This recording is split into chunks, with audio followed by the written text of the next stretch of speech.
Okay, so we've got some sad news today, and it looks like Apple has reportedly notified its suppliers that it's not going to make a fourth gen iPhone SE. Now, news is coming from an analyst named Ming Kuo, and in a recent Medium post, Kuo claims the supply chain has received instructions from Apple indicating that the production of shipments for the 2024 iPhone SE 4 have been canceled rather than delayed. Kuo doesn't specifically say whether Apple intends to return the SE line in the future, as with the 4-year gap between the first and second models, though his wording implies that the third gen released last spring will be the last. Kuo has previously predicted that the SE4 was likely to be canceled or at least delayed last month. He said Apple might need to reconsider the production positioning and return on investment as a result of disappointing sales. So if this claim is correct, it is a sad end for the once popular handset.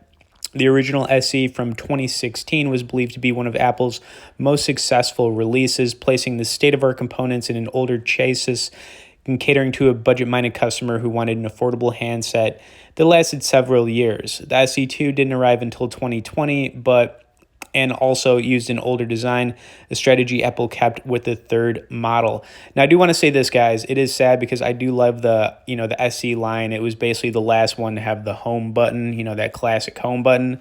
But it is what it is. If you are still looking for a cheaper iPhone to get, especially like this year, you could go for the 12 mini, the iPhone 11, or, if you want to go even cheaper, then you could get the SE2 or 3. There's still excellent iPhones, and honestly, they are going to last, for the next 2 to 3 years, as far as getting, iOS updates and all that good stuff. I do want to know your thoughts on this because it is kind of sad, so feel free to comment below. I do want to showcase the SE3 for you guys in a previous video we had because it is still a solid phone.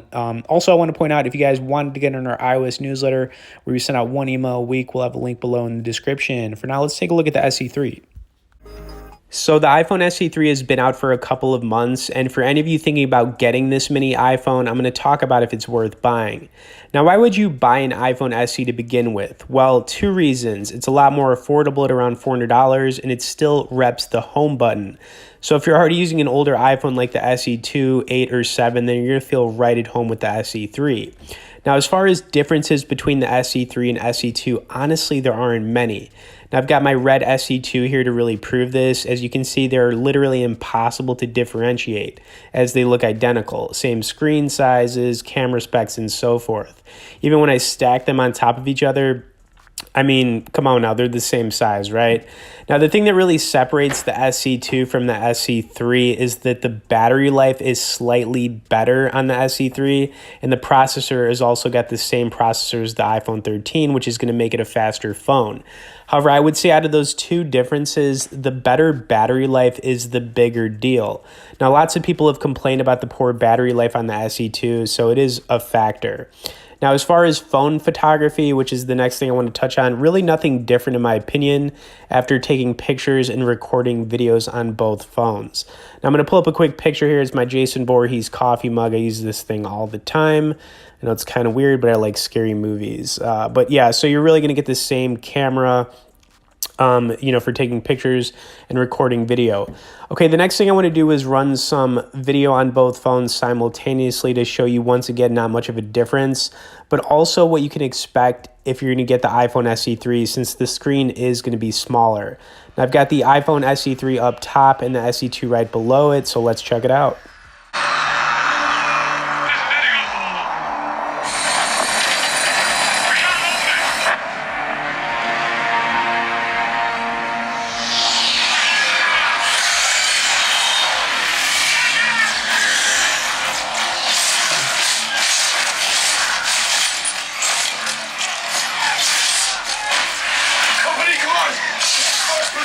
We've lost the square. We can't hold it.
Okay, next I'm going to run some gaming on the SC3 playing Call of Duty Mobile and then some Into the Dead 2. Now I am going to be using the Backbone 1 controller, which is my favorite gaming controller for any iPhone I'm currently using.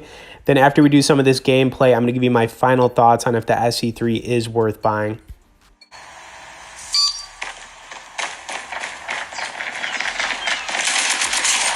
Taking the lead.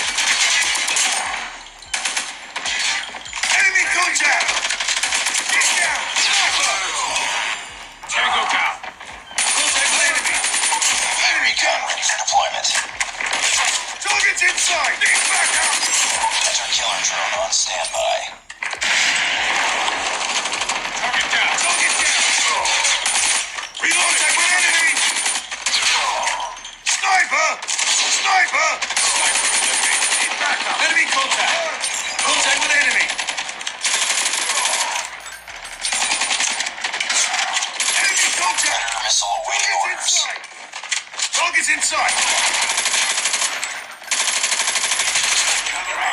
Enemy contact! Target's inside! Tango down! Watch out! Grenade! Need backup! I'm hurt! Get down! Sniper!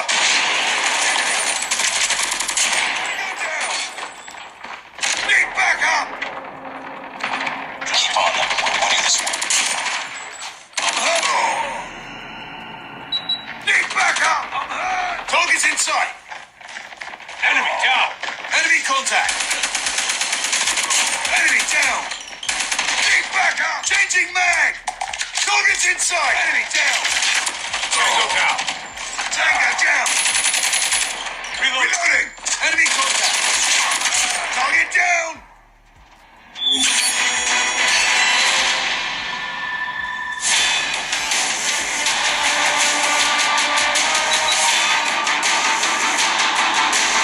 Target's inside. Enemy inside. Sniper.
Okay, so bottom line, is the iPhone SE3 worth buying? Absolutely. Now, if you're looking at getting a new iPhone, but you don't want to spend $600, $700, $800+, this is the perfect option.